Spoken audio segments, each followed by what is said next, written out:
My name's John Stafford. I'm a 20-year resident of the 37th District in South Seattle. I live on Beacon Hill, and I'm a candidate for state representative for the 37th Legislative District, position number 1. And could you tell me a little bit about your district? Yes, I can. The district runs, it's sort of a very long rectangular north-south district that runs from, sort of loosely speaking, Madison Park, Pioneer Square, etc. That's the northern border, and it runs along Lake Washington. So Lake Washington is the eastern border, and Beacon Hill is the western border, and it runs all the way to Renton. So it's just a large north-south swath. It is a fascinating district, by far the most diverse in terms of socioeconomics, race, ethnicity, religion district in the state. And that's one of the things that I like very much about it. It has, Beacon Hill, Rainier Beach, Columbia City, Hillman City, etc. Neighborhoods. So it's a fascinating district, a lot of diversity, very interesting district, very vibrant district, and I love living here for all those reasons. And what kind of experience would you be bringing to this job? Yeah, so I have had 2 careers. I grew up in Bellevue. I went to Dartmouth College. I earned a degree in history, and my first career was as a management consultant for a firm that advised very large Fortune 500 companies on business strategies based out of Washington, D.C. I started in an entry-level position and became a partner there. The firm was called Strategic Planning Associates. It was a spin-off of the Boston Consulting Group. So I worked as a management consultant for a little over a decade, and towards the end of my time there, I worked on some independent projects for the ministries of health in Pakistan and Bangladesh. I feel like the consulting experience gave me very good sort of business background and background at statistical analysis, modeling, etc., all of which would be useful, attribute skills as a state representative. I then traveled internationally for a little bit. I didn't have a career direction. I worked in a couple of blue-collar jobs for a while. I drove tomato trucks in California. I worked I actually drove a school bus for Seattle schools for a few months. But anyway, I then went back and started pursuing my second career, which is as a teacher. I earned a master's degree that I started at Howard University in Washington, D.C., finished at St. Martin's University in Lacey, Washington. Later, I earned, in fact, I just completed a master's degree in history from the Harvard Extension School, and I worked for a number of years for Seattle Public Schools as a full-time substitute teacher, and there's about 100 schools in Seattle's district, and I worked in basically every single one of them, which is good exposure to what's happening in education in our city. And now I work as a AP Social Studies teacher for Mercer Island High School. So that's a little bit about my career background, and I think the combination of exposure to business and education is very, valuable in these times. With respect to areas, my involvement in the community, I'm very involved. I'm on the executive board for the 37th District Democrats and have been for 5 years.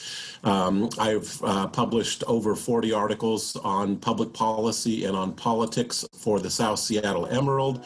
I'm on the steering committee on the boards for 2 environment and climate caucuses. One is the South Seattle Climate Action Network, where I'm on the steering committee, and the second is for the Washington State Democratic Party Environment and Climate Caucus. I'm the treasurer. So I'm involved in climate change advocacy. That's obviously a huge issue of our time. And then finally, each year I follow the legislative proceedings very carefully, and I create a PowerPoint slide presentation and deliver that to both other Democratic organizations and community groups. Most recently, I delivered it online, of course, to the Rainier Beach Community Council. So, I'm very involved in the community, and I feel like I have a good, sort of career background in business and education. And I think all of those, experiences and areas where I'm involved have sort of given me a broad perspective on things that would help me a lot if elected as state representative. And what made you want to run for this office in particular? Yeah, I'm fascinated by issues at the state level, much more so than the city level or the county level, or I'm interested in issues at the federal level, but I'm very much gravitate towards state level issues.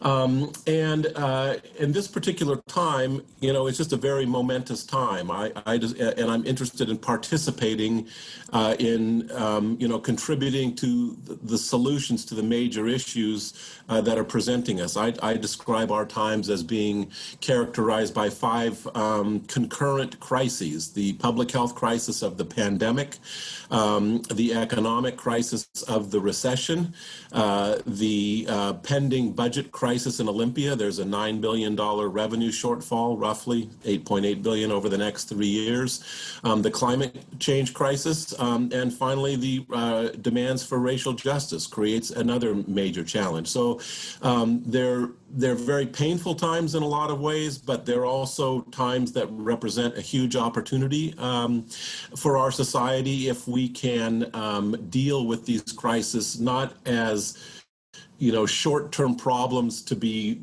quickly addressed with Band-Aid solutions, but rather as opportunities to sort of think about how our society is structured and take advantage of these opportunities to actually do some significant restructuring.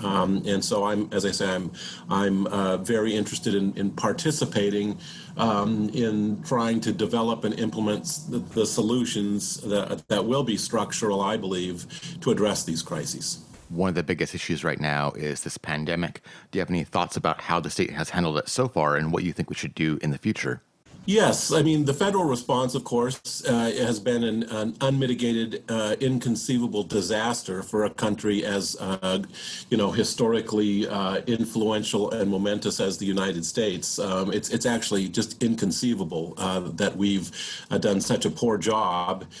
Historically, we would have been expected to be a world leader and not only dealing with it effectively here, but also playing a leading role in helping other countries deal with it. And none of those things have transpired. So that's been an embarrassment and truly shocking. At the state level, which is what you asked about, I think the state's done a pretty good job. I think Governor Inslee's done a pretty good job. I think the phased reopening approach has been reasonably successful. It differs by county. So I think some good things have happened there. The critical thing is, as you asked, is what about going forward? And let me just say here that this question links, of course, very directly to the budget crisis in Olympia. There is a nearly $9 billion revenue shortfall over the next 3 years in Olympia. And that raises the huge question of how's that going to be addressed. And it's going to be really important to not take away funding, of course, from the pandemic response, but also not to cut programs that will hurt the people that are lower income minority communities that are more prone to be hurt by the pandemic. And that raises the question of how to do that. A lot of people are saying, what cuts are going to have to happen? And I believe there's a far better approach, and a lot of other people believe this also, which is to do some things that need to be done in order to avoid the pending austerity cuts. And those would include tapping into the state's rainy day fund. The state has a $3.3 billion, roughly, dollar rainy day fund. So if, let's say 900 million of that could be taken out each year and applied to the budget deficit, that would help. Also, the state desperately needs new taxation, new progressive taxation. We have the most progressive tax structure in the country. So Frank Chop, a legislator from the 43rd District, has proposed a 3-pronged revenue proposal that consists of a capital gains tax, a tax on high-income earners, and a payroll tax that would raise, if passed, $2 billion a year. So if you take the $2 billion a year there plus the rainy day fund, you're getting close to the $3 billion that's needed to address the budget deficit without having to enact enact painful spending cuts. And so that's a critical, it's one of the four planks of my platform is a non-austerity approach to the budget that includes a progressive tax increase. And that's critical to avoid cutting programs like the state's welfare program, which is called TANF, Temporary Assistance to Needy Families, to avoid cuts to foster care, to avoid cuts to K-12 spending, to avoid cuts to universities, tuition, scholarships, etc. So that's critical in response to the pandemic to make sure that lower income people aren't hurt. And I'll comment on one more proposal there. There is a Seattle City Council resolution that's been passed that calls on the state to implement a $100 million fund for undocumented residents. The reason that's critical is undocumented to help them in the pandemic, in terms of their dealing with the pandemic at this time, is because if you're undocumented, you're going to be somewhat concerned, especially in the age of Trump, of seeking assistance in places where you might have to, reveal your immigrant status. So a fund set up by the state to support people who are undocumented is critical. The Seattle City Council has passed a resolution calling for the state to enact that, and I support that as well. Another major issue we're facing right now are the issues of police brutality and racial justice. Do you have any ideas about how we could improve those? Yeah, I do. I've participated in the Black Lives Matter protests, and I'm 100% supportive of the cause. There's sort of a short-term, or I'll call it a modern dimension to the protests. That is protesting the, ongoing sequence of killings, unwarranted killings of black individuals, which is highly concerning. And then there's also the longer-term historical context dimension of the protests, where the protests are calling into question, sort of the fundamental nature of the history of race relations in this country. I'm a history teacher. These are profound questions, and it's important that they're asked. And the Black Lives Matter protests are poignant and important and significant and legitimate, and I support them. With respect to what needs to happen here, I have a couple thoughts. First, there's calls for, of course, police reform. I don't support a literal defunding of the police, and I think that would lead to exacerbating the very problems it seeks to address, because if the police is totally defunded, it will be affluent communities that will hire private security services, and so it will sort of tend to further exacerbate existing differentials in policing between communities, which is undesirable. I also similarly don't support sort of arbitrary targets like a 50% reduction of the police force. That's sort of an arbitrary number. However, I do support significant restructuring of the police, and I won't go into a lot of detail. But for example, I support removing police officers from schools, banning certain, manifestations of physical force, chokeholds, etc., increased bias training, increased monitoring. And then I think the area that has the most promise is unbundling police services by analyzing 911 calls. This is happening in Seattle right now. And the goal is to say, okay, of all the calls that come in, what percentage of these actually need a police response? Some of these can be dealt with a mental health response. Some of these can be dealt with a social worker.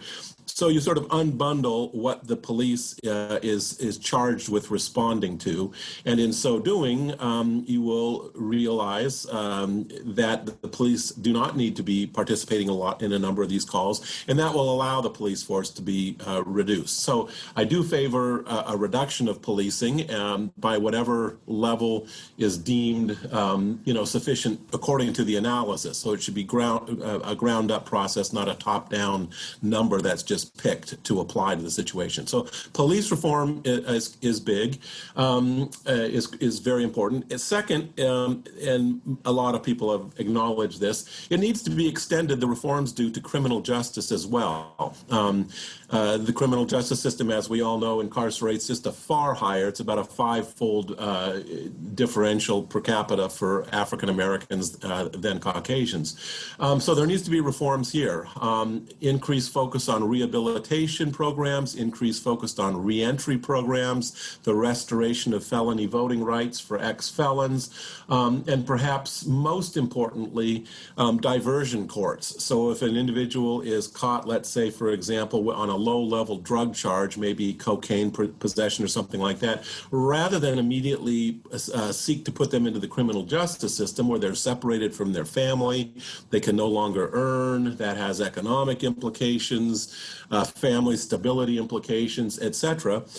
Put them into a drug court diversion program. These already exist, where the individual is treated, provided social services, mental health services if necessary, etc., and enters into a compact where they can stay out of prison if they don't reoffend. So there's a lot of criminal justice reforms like that that will also be important. So it needs to be addressed from both those prongs. And then finally, and this is not as appreciated as I think it should be, if all that happens from the Black Lives Matter protests are police reforms and criminal justice reforms, as important as those are, I think it will prove to be somewhat disappointing unless the underlying societal injustices are dealt with. So, for example, in Seattle schools, I mentioned I've worked in basically every school in the district. There is a huge difference, of course, in the socioeconomic conditions in the South End schools, Rainier Beach, Franklin,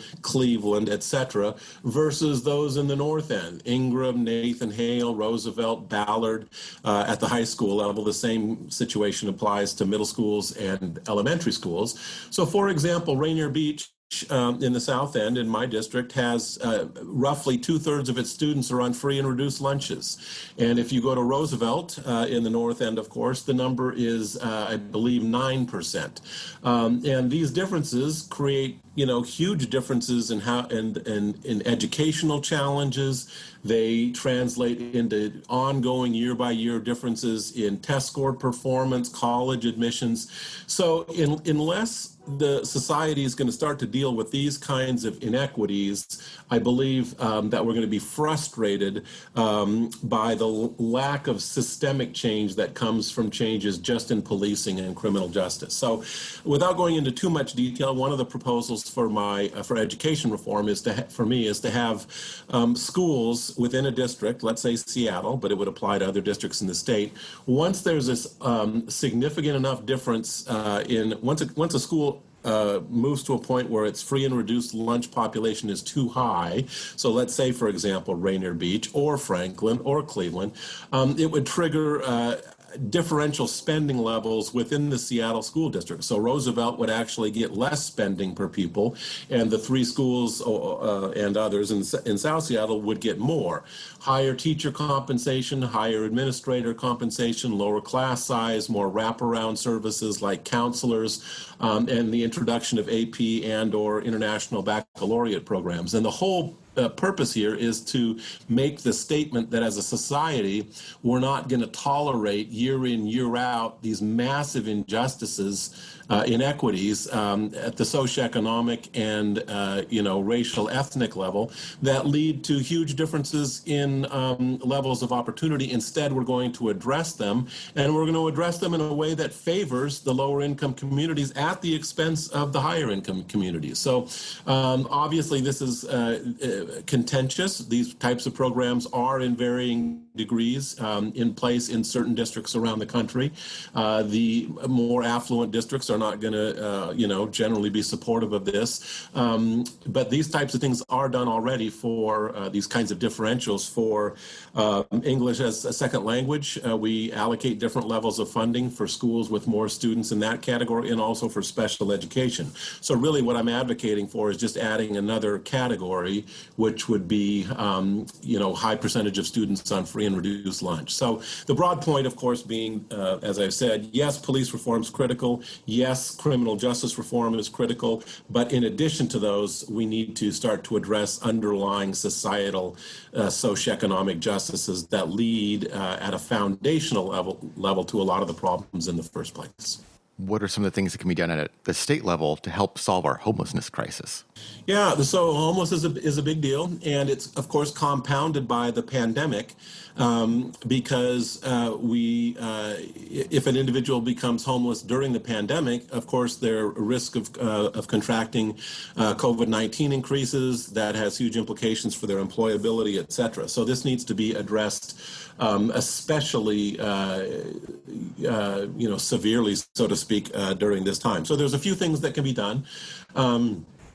First, zoning laws are a critical part of the response to homelessness. You asked about the state level, and there are zoning levers that can be applied at the state level, things that make transit-oriented development more viable, et cetera. Some of the zoning measures are more of a local issue. So, for example, HALA, the Housing Affordability and Living Agenda, which requires developers, real estate developers, when they are given an allowance to build higher to enable them to put more units, more density into a certain area, which enables them to earn more profits, they in turn have to allocate a certain percentage of those units to affordable housing. So that's a positive step. Also, increase density, allow more housing creation within the city. It's important to have zoning enable the construction of things like attached dwelling units and detached accessory dwelling units that allow more, these are like backyard cottages that people can put into single family zoning areas that allow people to move in, and it helps address the housing shortage. Moving to the state level, obviously, public funding for homelessness is important also. So I support increased public investment from the State Housing Trust Fund. There's a housing and essential needs program in the state that I also support additional funding for.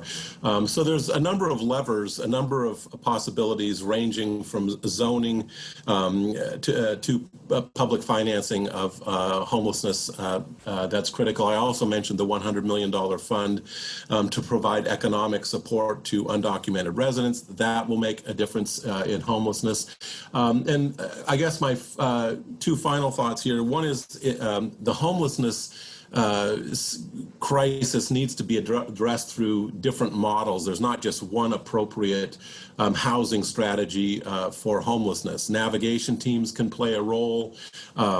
Tiny house villages are important in Seattle. There's the Jackson Heights facility on 23rd and Jackson that's being built to provide more affordable housing. So there's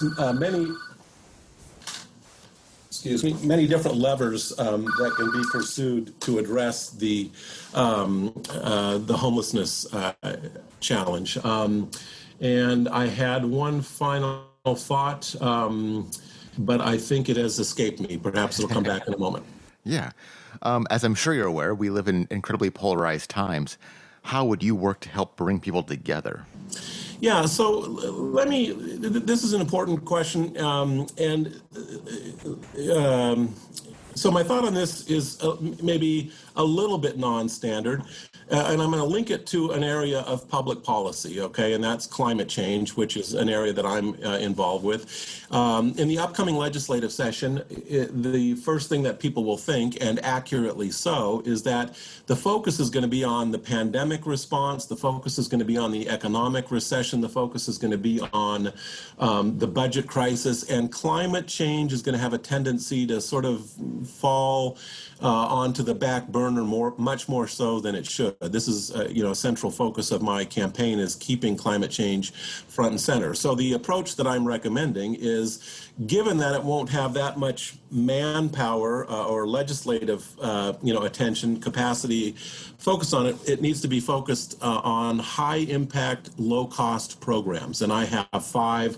One is declaring a climate emergency in Washington State. That there was a bill to do that last year, didn't pass. Second, the Clean Fuels Program to make sure that transportation fuels in Washington State have a lower carbon content. That's been introduced the last two sessions, passed each time in the House, but not the Senate. That needs to pass. The HEAL Act, Healthy Environment for All, that deals with issues of the just transition, making sure that climate policy in the state effectively deals with the reality that climate change is going to more disproportionately impact lower income and communities of color. The fourth is a 2030 ban from then on out on the purchase of new internal combustion engine vehicles in Washington State. That's also been introduced the past 2 years, I believe it is, but hasn't passed yet. And then finally, my favorite is mandatory K-12 climate change education for all the students in the state from kindergarten through 12th grade. There could be nothing more important than having our students learn year by year by year what science is teaching us about the perils of climate change. And the first bill of this nature has just been introduced and passed in New Jersey, and we should emulate that. I work for climate advocacy groups, and these are great, but it's when there's 9 people working here and 40 people working here, all that's fine and good, but it would be much better to have 1.3 million kids learning about this every year in school to increase awareness and urgency. So why did I bring up climate change? Not only is it a critical issue, but it deals with your question of polarization. A lot of people in our era are dealing with the polarization issue as one that can be dealt with via feel-good sessions. Let's meet and talk about our differences and so on and so forth. And certainly those kinds of efforts in certain eras in particular can be very beneficial. So I think that those have their time and their place. But there's other times and places where that's not the right approach because or the most productive approach, because what we're doing as a society is wrong. And I'm going to argue that this is one of those latter times more so. So let's go back to, the mid-19th century. We had the problem of slavery. Well, that's not going to be addressed by feel-good sessions, unfortunately. People that are involved in slavery are committed to it and are going to keep doing it no matter how many sessions you had, and it required a violent response to end that. And I'm certainly not advocating for a violent responses in our times, nor am I trying to compare slavery in any way, shape, or form to our era. But what I am trying to do is say, climate change is an era. We've announced as a country that we're going to pursue the golden age of American energy dominance at peak concern about climate change. So that has to be deemed to be utterly nefarious, utterly inappropriate, really absurd, really embarrassing. We're taking down statues of Confederate leaders, which I 100% support. And I will say in 50 years, they'll be taking down statues of our leaders because no one will understand how inappropriate and absurd what we did with respect to climate change was. So getting back to the question, and I realize this is a long answer, but issues like this need to be addressed head on, and sometimes it's by taking on the opposition. If you have a group of people or a party that's going to be intransigent on climate change, well, that has to be defeated. There's not some sort of a feel-good session that can happen here where we have some sort of halfway solution that kind of pleases everybody. That's an inappropriate response to climate change. It needs to be dealt with from the perspective of remedying these problems aggressively. So so yes, there's certainly lots of issues on which bipartisanship is important, and I like to see myself as someone tethered to facts and reason, and like to work with people from that basis. But I'm also aware that on certain issues, climate change most notable, but there's others, one side has to prevail over the other side on that issue because the one side is the ethically correct side, not according to me. When people say, what's your view on climate change? I always say the same thing. I don't have an opinion because I'm not qualified to have an opinion. The only people qualified to have an opinion are scientists, and they say at a ratio of 97 or 98% to 2 or 3% that this is an existential threat. So therefore, once something's at that level of scientific support, in my view, the debate's over, and that needs to be prevailed. So I hope I've sort of made the point clear. It's taken me a while to do that, but on certain issues, it's not going to be a meeting of the mind issue. One side has to prevail. On other issues, there's a lot of opportunity for bipartisanship. So there's a mix. Do you have any final thoughts for listeners about why they should be giving you their vote? Yeah, I do. As I said, we are in an era defined by 5 concurrent crises, and this era demands a structural response. So a theme of my campaign is bold structural change, not just incremental reform.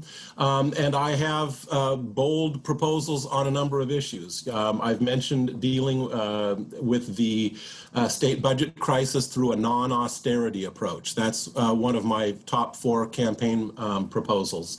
Second is the introduction of new progressive revenue in new progressive taxation in Washington State. We have the most regressive tax structure in the country. That needs to be addressed. That's second. Third is addressing the challenge of climate change with high-impact, low-cost programs. I talked about those. That's the third plank of my campaign. And the fourth is to deal with the demands for racial justice. Yes, with police reform. Yes, with criminal justice reform. But equally, if not more importantly, is to deal with the underlying societal inequities that give rise to a lot of these problems. So my agenda is about structural change. I believe are the crises of our era call for and demand structural change.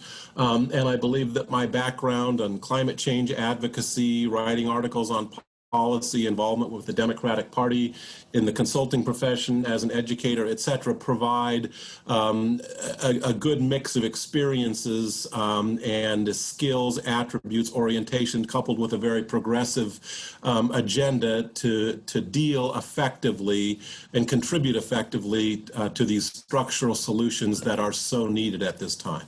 And if people want to learn more about you and your campaign, where should they go? StaffordForStateRepresentative.org on my website. I've published listed the articles I've written for the South Seattle Emerald. Those are in one tab.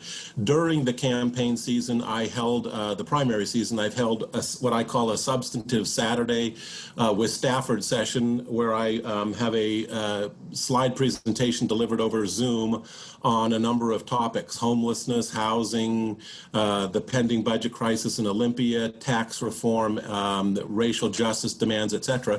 Those have been videotaped and they're in an archive on my website as well. So a viewer can learn a lot about my policy positions, my views on different issues, and observe these Saturday morning sessions and my articles by visiting my campaign website. Well, thank you so much for your time today. All right. Thank you very much. You've been listening to Talk to Seattle, and I've been your host, Jason Rigdon. If you liked this episode, would you please share it on social media? Most podcast clients have a little share button. Click that and tell people why they should listen. If you want to support Talk to Seattle, would you please give the show a rating and review on iTunes? It really helps new people discover the show, and it makes me happy. Follow Talk to Seattle on Twitter at TalkToSeattle, and email any questions, comments, or suggestions to jasonrigdon@gmail.com. Thank you so much for listening.